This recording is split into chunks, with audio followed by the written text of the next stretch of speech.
लोकतंत्र तो 1947 से हमारे देश में आ गया। तो ये कहते हैं लोकतंत्र खतरे में, हिंदू खतरे में है। हिंदू कैसे खतरे में? पहली बात तो 70 साल से हिंदू खतरे में नहीं था, इनके आते ही हिंदू खतरे में हो गया। लोकतंत्र की परिभाषाएं अगर उसकी प्रेमलम यानी कि संविधान के ऊपर जो लिखी है अगर ये पढ़ें, इनको पता चले। इंदिरा गांधी ने एक शब्द और जोड़ा था, समाजवाद भी बनाएंगे। तुम हिंदू हो, तुम हिंदू। हिंदू कौन है? आज तक हमें यही नहीं समझ में आया कि हिंदू कौन है। हिंदू तो हम सभी पहले भी थे और आज भी हिंदू हैं।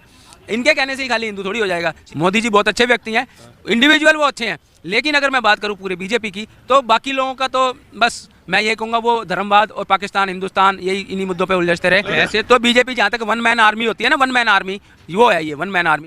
आइए देखते हैं, मजा आएगा। बिजनेस आपका कैसे चल रहा बहुत अच्छा चल रहा है, हमारा बिजनेस तो अच्छा चल रहा है, फल फूल रहा है? बाकी लोगों का बाकियों का बैठा हुआ है। ज़्यादातर जो जीएसटी में फंस गए हैं वो मर गए हैं। हम तो जॉब वर्क है इसलिए बचे हुए हैं। जो ट्रेडिंग कर रहे हैं वो मरे हुए हैं। क्यों?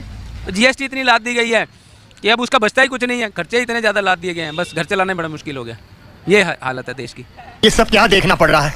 आज यहाँ की विपक्ष ईडी सीबीआई के दुरुपयोग, अडानी मामला या और मामलों को लेकर सरकार के घेरने वाला, तो उल्टा सरकार ने इतना आक्रामक बीजेपी ने अख्तियार किया संसद।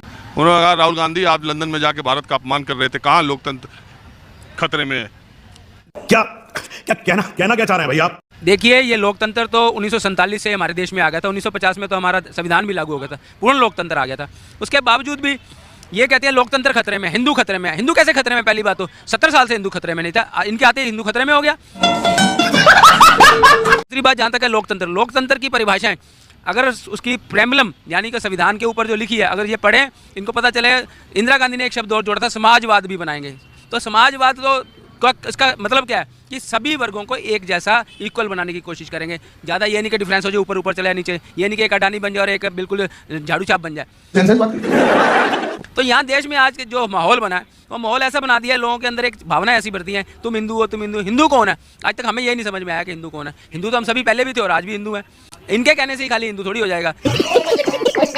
आपको कोई दिक्कत है बीजेपी मोदी सरकार? ना, मोदी जी बहुत अच्छे व्यक्ति हैं, इंडिविजुअल वो अच्छे हैं। वाह मोदी जी, वाह वाह। लेकिन अगर मैं बात करूं पूरे बीजेपी की तो बाकी लोगों का तो बस मैं ये कहूँगा वो धर्मवाद और पाकिस्तान हिंदुस्तान यही इन्हीं मुद्दों पे उलझते रहे।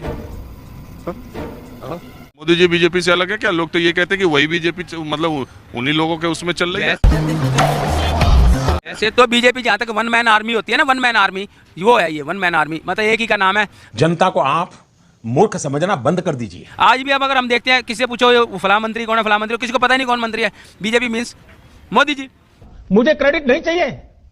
तो ये 2024 का क्या आपको लग रहा है? 2024 में तो एक बार फिर से जीतेंगे वो भैया। 5 किलो गेहूं जो दे रहे हैं तो 80 करोड़ लोगों को वो तो जिता देंगे। वही गेहूं जिता सकती है। बवासीर एक आम समस्या है। बाकी शौचालय भी है। शौचालय को तो इतना नहीं लोग एक्सेप्ट करते, बट गेहूं जो है ना, गेहूं चावल वो जरूर जिता देगा, वही जिता पाएगा। और बाकी पढ़ा लिखा तबका तो समझ चुका है, बिजनेसमैन समझ चुका है, वो तो वोट नहीं डाला है। नहीं एक्चुअल क्या है, जो अमीर है वो घर में बैठा है, साइलेंट है, वो वोट ही नहीं डालने जाता। इतना तगड़ा आप तेरा तो गेम बजाना पड़ेगा।